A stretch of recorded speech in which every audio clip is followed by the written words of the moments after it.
Welcome back, everybody. Hello, hello.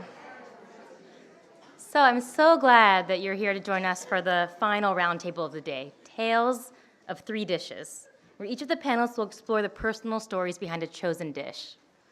As always, two ways to ask questions towards the end: tweet, #Smithsonian Food, or write it down and pass it to the ushers. Our moderator is Simon Mujumdar. Simon is an author, food and travel writer, and broadcaster. Simon? Thank you very much. We are actually missing one of our panelists, so if someone wants to bring me the head of Alfredo Solis, I'd be very grateful. New dish.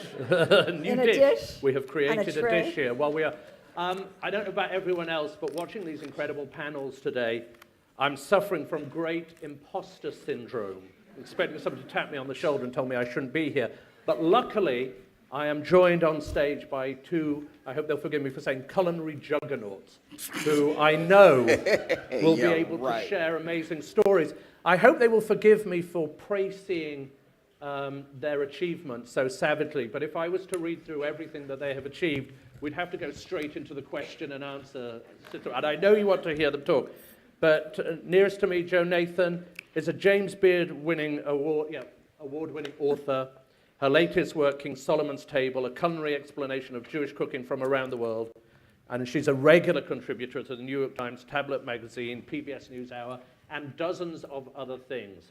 So we're very, very, very blessed to have you with us today. And Jessica Harris is the author, editor, and translator of 18 books, including 12 cookbooks, documenting the food and foodways of the African diaspora. She has lectured widely in the United States and abroad and has written extensively for scholarly and popular publications. And her latest book, I believe you'll tell, is a move away from more recipes into memoir traditions, and is called My Soul Looks Back, a memoir. So we're very fortunate to have them here.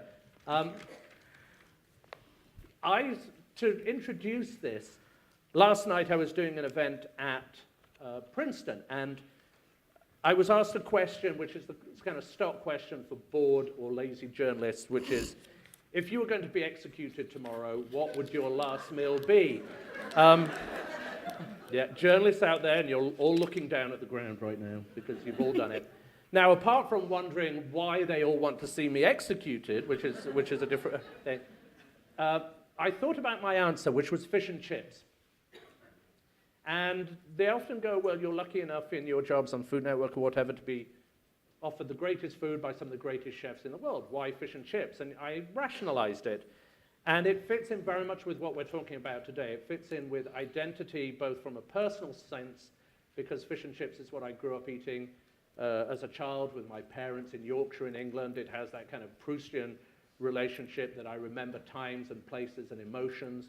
And it's very much a sense of time and place. But I think it also has a cultural importance, fish and chips, because it's almost as British as fish and chips. And it's one of the dishes that Winston Churchill refused to have rationed during the Second World War. He called it the two lovely companions and saw it very much as an identification of British life. And so I think that's what we're going to talk about tonight. We're going to talk about dishes that have both a cultural identity and a story, but also, as our panel will share, they're going to have a personal significance. So I'm going to ask you both to introduce the dishes that you're going to talk about, and then we're going to try and set a kind of outline for it, although I think you're perfectly capable of defining how you want to talk about them yourselves, but to give a definition of them, and if there's any interesting etymology where they come from that has relevance, and talk about their early roots, but more importantly, I think, to talk about why they have significance for you and the cultures of which you have great passion. So, Jo, perhaps you would start and introduce the dish that you're going to talk to everybody about. Okay, well, this is Paula Johnson's idea. I'm going to talk about a dish that's either called hamim or cholent, and it's a dish that religious Jews eat once a week. Maybe not always in the summer. It's a hot dish. It's one for the Sabbath. You start it in the afternoon of Friday, and it cooks all night, and you eat it for lunch. It's based on a very old dish that everybody ate, not just Jews. But because in the 4th century, in the Mishnah, the rabbis wrote about Jews eating a dish called hamim, meaning hot. They took it for the Sabbath because they would put in it some sort of meat, mostly at that time either lamb or either sheep or lamb. They would put in a grain, it could be bulgur at that time. They would also do a bean, of course at that time it would either be fava beans or they would use chickpeas or maybe lentils. And they would cook it overnight in the hot fire that became coals. Oh, they'd also put eggs in the stew, or I was in a Palestinian village in Israel a few weeks ago, and they had in the coals, leftover coals, the eggs that had been cooking overnight. So it might have been in the coals too. But these were what everybody ate in the Middle East. First they were in clay pots, then they were in iron pots, and of course, eventually they became le creuset. And in America, there was a Lithuanian Jew who felt his mother worked too hard cooking this dish overnight, and he invented the crock pot. So the crock pot is what people very often use today. But should I keep going? Oh, Okay. keep going as long as you like. I'd love to hear more of that definition, but perhaps we will, And then I can go back to you it. would just like to introduce your dish Right. and tell us about it, and then I'll introduce more about what I'm going to do as well, and then we can talk about some depth about their histories. Okay. Okay, whoa, I'm loud. I'm going to, unusual, not. I guess I wanted to start by saying, à chacun sa madeleine. You know, everyone has a madeleine. For me, one of the touchstone dishes was cheboujen. Of course. Cheboujen is the national dish of Senegal. It is fish and red rice. And it is interesting because it has made an entire journey, a circuit that takes it down the African coast, probably first to arguably going from French-speaking Africa or former French-speaking Africa into English-speaking Africa, to Ghana, to Nigeria, where it becomes jollof rice. Now, everybody, there you go. And I know you just had a jollof rice festival in DC. So the jollof rice takes its name from the Jollof Empire.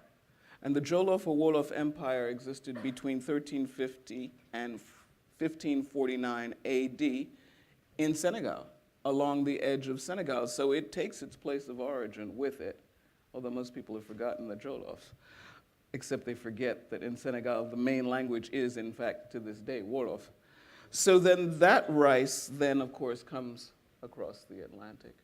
As Tony so eloquently said earlier, in the holds, those fetid holds of those ships, in the heads, hearts, and mouths of the enslaved.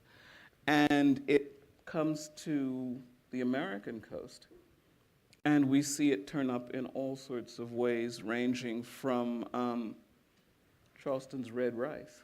If you've ever eaten in Charleston, South Carolina and had red rice, that's pretty much it.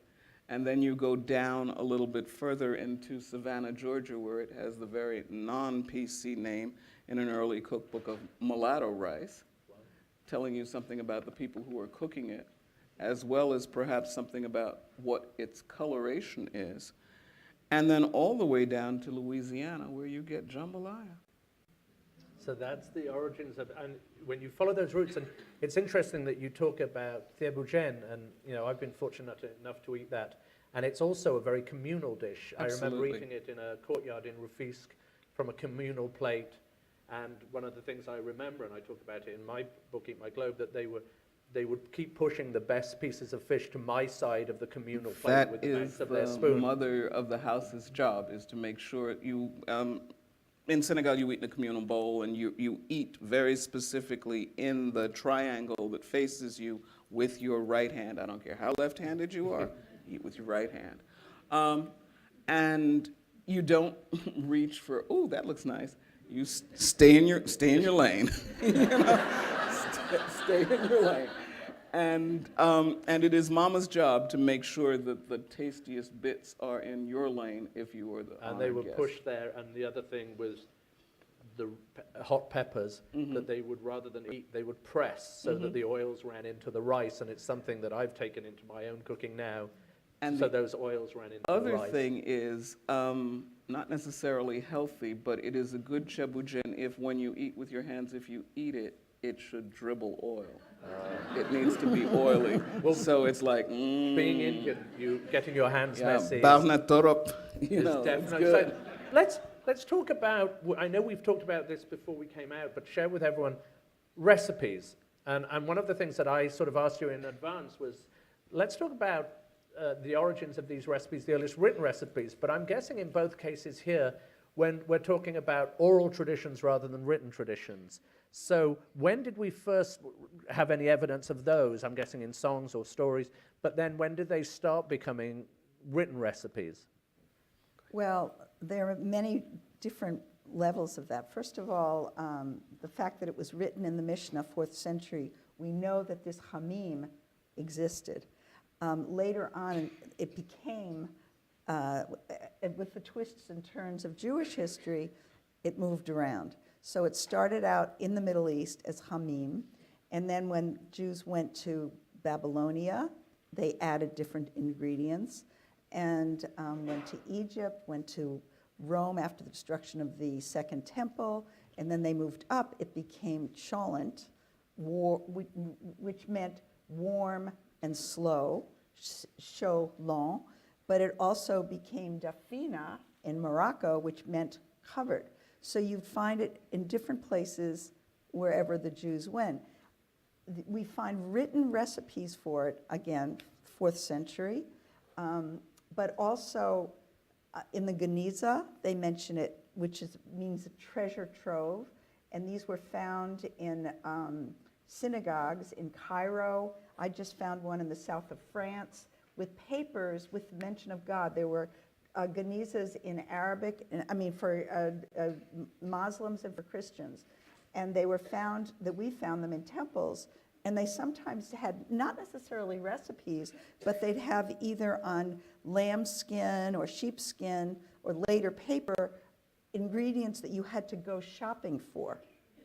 Because you couldn't, people, that's a lot of written recipes were at the beginning shopping lists. And as, I think of the definition of Jewish food is the dietary laws. The second is this obsession with food to conform with the dietary laws, so Jews are always looking for food everywhere. And the third is the adaptation, because Jews, just the way that the Africans were always moving. So they'd have to find ingredients that would help them. So what I find so fascinating about this dish, just the way you do about yours, is that Jews, wherever you go, there's something else put in it. For example, you might find sweet potatoes or potatoes in Russia, or rice, or I don't know, different kinds of beans. It just depends on what ingredients you learned about. So the first real recipes weren't until like the 16th, 17th century, and a lot of them were in German cookbooks eventually. Why was that? Why would they particularly just be in the German cookbooks? Well, because there are a lot of German cookbooks in the 18th and 19th century. So there are a lot of recipes, but those recipes I don't believe came from Germany originally. I think they came from Eastern Europe, that had been, originally came from France or from Spain or from wherever, and then they moved east. Then they became, and then they used what ingredients they had, so that in the 19th century or the late 18th century, they had potatoes all the time, let's say in Lithuania. Then they came back to Germany with Eastern European Jews. German Jews or Alsatian Jews did not necessarily eat cholent. A lot of the Alsatian Jews were cow dealers. They knew they had to have a Sabbath dish, so they'd have pot au feu, just like a really good Alsatian Jew would have. An Alsatian. Or sometimes in the winter, they would eat choucroute garni, and there was something that I read about those stinky dishes that the Jews eat in Alsace. But cholent it moved around. It was sometimes with meat, it's sometimes with just beans. But I don't believe that it's really that there was in Germany, that there was that people used it as much as they did Eastern Europe and then came back. Wow. Okay, well, Joan, Jessica and I are friends, so. yeah, you are people of the book. We are people of the word. Okay? So what happened with us as people of the word is ain't no recipe. Okay? Right. You know, it is an oral tradition. It gets passed down, usually from the mouth of the elder to the ear of the younger, which is the classic transmission for oral tradition. But specifically in West Africa, and we talked about this earlier, and in now the Malinké traditions, there are people who are the repositories of history, and they are known as the Gewel. And the French have francisized, Gallicized, if you will, the word Gewel into griot. Yes. And so the griots are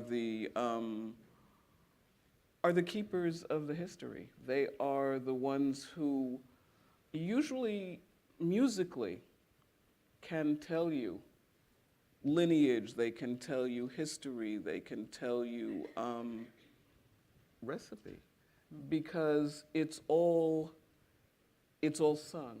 And they usually sing with a kora, which is, I think, a 32-string, I've forgotten the number of strings, instrument with a calabash resonator. And it's very harp-like. And they'll sing the history, but there's always a side note in the year of the flood, when they were growing this, at the time of that, So it gives it a context. So it's a context that if you go back and look, you can almost date. So you've got the history, but that's actually how Alex Haley found roots. That's how he made the connection by talking to a Goa. But with all of that, as people of the word, the recipe is oral. The recipe is family. So many African Americans today, I asked my mother, well, watch me. Okay, I'll watch you. And then it's like, how much was that? That much. It's all very, I don't want to, what would be the word? I don't want to diminish it at all by saying that much may be intuitive, but I think traditionally we cook with our mouths. And we've been talking earlier about grains and about ingredients, and that cooking with your mouth is knowing that this salt may not be the same salt as that salt. So that, Morton salt has a different taste from Diamond Crystal, which, and if you start using the pink Himalayan, you got something else. Yeah. So it's all of those differences that then come into play, and then that are validated in a way by saying that you cook with your mouth, that you cook tasting. And that's... It's interesting when you say that because, again, having been taught by my grandmother, who's a Bengali, a rather tiny Bengali woman, and when she taught me to cook by watching, and I would say how much, and she would say ektu, which is the Bengali word for little. Well, her idea of a little being this tall, and my idea of a little in a palmful was something very different, and so my food will never taste quite the same. But the question then arises, at some point in history, someone decided to commit these recipes to paper. Although I'm a great fan now, and shall be singing my recipes in future on YouTube to everybody. We'll get you a quota. I shall be paying. But at some point, these are committed to paper. And I'd love to know why you think that happened, and which could be a change in society, the way change in working patterns, for all kinds of reasons, and what the reaction to that would have been. Because once you commit something to paper, you're giving that recipe at that point an authenticity, when you're saying beforehand it could have been very, very different.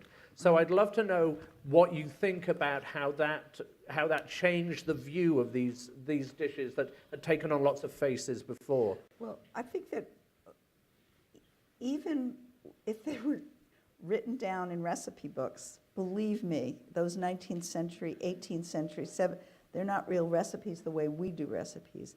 And I also think that, she's right, that we might be the people of the book. However, every single person who's in the kitchen cooks differently. And so that the recipe of, let's say, a cholent is not one that you would see necessarily in a cookbook when it became cholent. And there's no real recipe for it. You just put all these things together with beans and rice or whatever.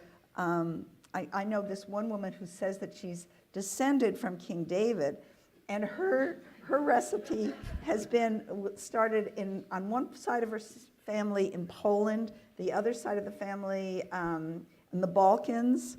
This is late history.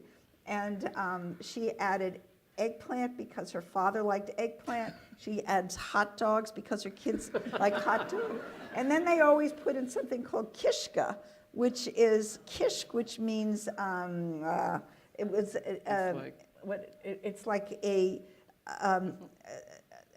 ingredient that makes everything taste better. And that goes way, way, way, way back. And you just throw it in there. It's fat, it's onions, and it goes in. Sounds rather good. It is, it's delicious. But the point is, everybody has a recipe from their family and from watching their mother until right now. I really believe it, that we now, because of YouTube and everything else, and from the Food Network, we have all these recipes that we can see.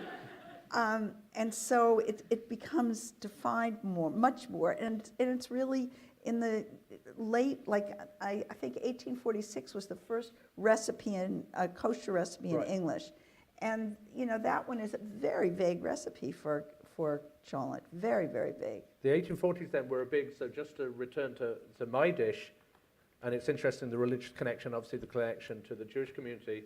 Fish and chips is the story of religious intolerance, which people often don't know, that fish and chips was really created because of the expulsion of Portuguese Jews from Lisbon in the late 1700s, and the expulsion of Belgian Huguenots, I believe, to London from Brussels and wherever into London. And they met in the east end of London, where I still have an apartment, and each sold their dish separately on carts. And Thomas Jefferson talks about fish being fried in the Jewish style in London. And if you read Oliver Twist, Charles Dickens talks about potatoes being fried in horse fat. And in the same area of London, a very tolerant community, and still is to an extent, they intermarried. And so in, I think, 1860, or in the 1840s, in fact, we're talking, Joseph Malin opened a fish frying shop, and his wife sold potatoes in the front, his Belgian wife. And that was the beginning of the first fish and chip shop. So that connection with religion, I think, is very important. And was there, would there be a religious connection with this dish, or was this just a communal dish? Religion is just a part of daily life. What most people don't realize that Senegal, certainly when I was going, was 80% Muslim. Mm-hmm. And so that, you wake up with the muezzin, you live a life that is rhythmed by religion.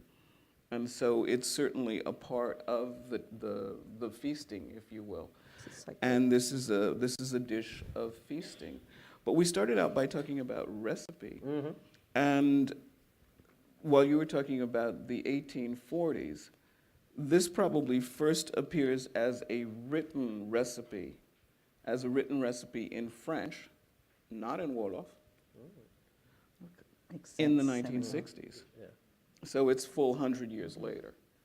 And it was, the first Senegalese cookbook, if you will, certainly the first one in French, was something called La Cuisine Sénégalaise by a lady named Monique Biart, who was the wife of a newspaper publisher, a colonial newspaper publisher, who codified some of the oral recipes. And this codification is something that I find very, very interesting. In terms of once it moved to the United States and became jambalaya, when did that begin to be codified? Because that's another dish that alters whenever you try it. And can you define jambalaya? I think, and it's an interesting question. So because your jambalaya is going to be different from her jambalaya. Because you see it a lot, and I'm really interested in this notion that people are looking at right now for definition. Well, it's not X. And we're trying to place an authenticity on stuff and say it's this. And I get it with fish and chips, and I got into trouble for triple cooking chips with my, like Heston Blumenthal with my fish and chips. And people thought that I'd been killing babies on, live on stage or something. And so I'd love to know that codification where it is of value and where it's not of value. Well, there is, if you go online to the dreaded Wikipedia, you can find all sorts of things about jambalaya, not the least of which is it is of French and Spanish origin. Well, maybe. And there is a Cajun jambalaya and a Creole jambalaya, undoubtedly. It is a reddened rice. They said something to the effect of the tomato is, if tomatoes are used, replaces saffron, possibly. Nobody has thought about red palm oil. Nobody has thought about that dendé that they use in Brazil that certainly reddens and gives you that exact same reddish orange that is the color that tomato puts now in the cheboujen. What did they use in cheboujen before they had tomato paste? And that's all sorts of questions come up. Was it red palm oil? The tomatoes are not native to the African continent, so at some point it was made with something else. Yep. So you've got all of those kinds of things that obtain. The jambalaya, the etymology is confusing, let's just say that. It appears apparently in some Provençal cookbooks early. But what is that? And it's also sometimes, and this is where it really gets to be cute, fun, and sticky, and you kind of like to go play in the dirt, is they say the jambalaya was a way of cooking paella. Gosh. Okay, that saffron rice, that chicken, that sausage. So it would have its connection with palau, pilaf. Well, yes and no, because one of the things that always ticks me off is how little we know about history. Let us not forget. You pointed at me when you said that. No, it was a general point. That was a general Thank point. you. We tend to forget that for 700 years, Spain belonged to the Moors. Yes. Those Moors came from North Africa. I mean, more people have tried to figure out a way to get them there from the Arabian Peninsula and over hill and through Dale. They came across. And the Almoravids and the Almohads, and I do get them confused, I admit, one of those dynasties came up from so far south as to be in a place called Sijun Massa, which is down in Tunisia, Algeria, that area, and came up. So why in God's name would they be getting their culinary influences from the Arabian Peninsula if they're coming up from an area that is adjacent to a rice-growing area? Other than, do you think the possibility of trade? Well, no, I think there is definitely a possibility of trade. And also there's, some did come from the Arabian Peninsula. They probably came through... even Madagascar or coming also in? from Persia. And coming into where? They came to Spain. Jews came to Spain from the Babylonia, from Iraq, and but Arabs did too, and they brought with them, they were already eating rice then, and they brought that with them. So I think that all the influences, escabeche came from there. I know, escabeche came from Sibiche. So I think that, I think we're going to But, get no. Cholent and jambalaya that also mesh, because there are a lot of similarities. Well, as we said earlier, and as we have continued to say, ain't nothing new under the Right. sun. Yeah. But along with that, I think I'm not making or not attempting to make a case for this is the only way it happened. I'm trying to simply say few people acknowledge that that happened at all. And I think that's absolutely right. And I think sometimes Absolutely. this urge, and we've mentioned this before, this urge to find a Big Bang theory for every dish is nonsensical. And the fact is that people in similar circumstances with similar money or lack of money and similar ingredients are perfectly capable of creating similar dishes in different parts of the world. I'd love to move on though to, because I think you can get bogged down in the origins of it, but what I think is very important is to look at its personal impact. And I'll talk about, again, the fish and chip dish, and I talked about it, obviously the Madeline moments, and I still remember going and buying it with my father, and we'd drive up and we'd stand in a line. If anyone's been to a proper British chippy, you stand in line while you order it, and if you're a kid, they give you a bag of what are called the scraps, or the extra scraps of batter, and you sit there with it, salt and vinegar, and it has a smell that, to me, just reminds me the smell of vinegar hitting thick fried potatoes, none of your wimpy French fry nonsense there. God forgive you for that. But you have your thick chip and your vinegar, and the smell immediately recovers everything, and it's why it's one of the most important dishes to me, even though I've been fortunate enough to eat everywhere, or as much as I can. So I'd love to know that what made you choose it, apart from just Paula saying she'd like you to choose it. There's a reason why you agreed to it. Why is this dish important to you from a familial point of view, from a cultural point of view? Well, it really shows where Jews have gone. It's not a dish that I grew up with particularly. However, I've studied it for years and years and years, and I found it fascinating that there are all these ingredients that came from different cultures, and just when the Jews moved, it was like a comfort food. And when you go into somebody's house and you smell that cholent, there's something slightly sweet about it because they put some honey in it. There might be some turmeric in one that's from Hamim. So you know the origins of the cooks. And it's something that's used every week. So it seemed to me that it's a really good idea to have a traditional every week dish. Now, when you were talking about what other dishes came from there, lots of people say, what do you call it? Baked beans came from cholent. The cassoulet came from cholent. Or hamim. That during the Inquisition, people would come into homes, and if there was this pot stewing, and there was no pork in it, they would assume that they were Jews. So, would this have sorry to interrupt, would this have a relationship to almost like halim as well in Pakistan and in northern India, which they would do with wheat and slow cook it and for a long time, and they eat that? And I'm wondering if the name has any connection. well, it could. I don't know. Something to it. Don't look at me. Yeah. Halim. Got them. But so to you, is it one of those dishes that if you traveled in, and someone once described the Latin Mass to me like this, they said that wherever you went in the world, you could go into a church, they would start singing the Latin Mass, and you were at home. And that one of the changes in the Latin Mass when they moved to doing them in languages, that you didn't immediately feel at home because you didn't understand what was going on apart from the ritual that you understood.